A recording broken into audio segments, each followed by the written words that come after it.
Bonjour, bienvenue sur notre vidéo consacrée à l'âge industriel en France. L'invention des machines transforme la façon de produire, les villes s'agrandissent et les conditions des hommes et des femmes s'améliorent, même si pour les plus pauvres, elles restent très difficiles.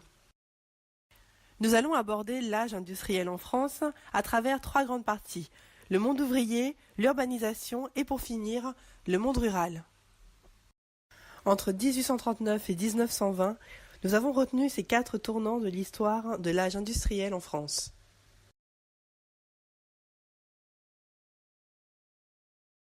À la mine, les femmes, les hommes et les enfants travaillent dans des conditions très difficiles pour en extraire le charbon. Le travail est très dur, les accidents nombreux et les salaires très faibles. Jean d'Arboussier s'installe en Guadeloupe au cours du XVIIIe siècle et implante l'usine sucrière d'Arboussier à carénage en 1867. L'aciérie Aubert Duval, dans l'Hexagone, est une entreprise familiale qui va devenir l'un des fleurons de la métallurgie française et un leader mondial au début du XXe siècle. Xavier Vignat, spécialiste du monde ouvrier, fait une étude sur la vie et l'évolution des hommes et femmes au XXe siècle. Il décrit leur quotidien, tandis que Alain de Werp s'intéresse à la diversité de la classe ouvrière et l'évolution du travail industriel au XIXe et XXe siècle.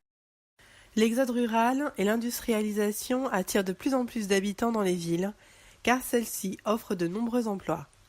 Ce mouvement s'appelle l'urbanisation.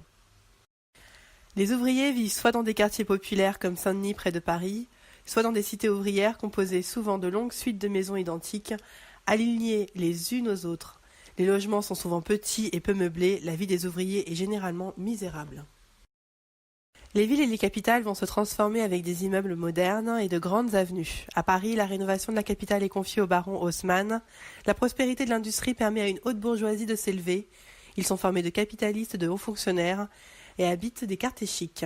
Leurs conditions d'existence sont très confortables, femmes et enfants ne travaillent pas.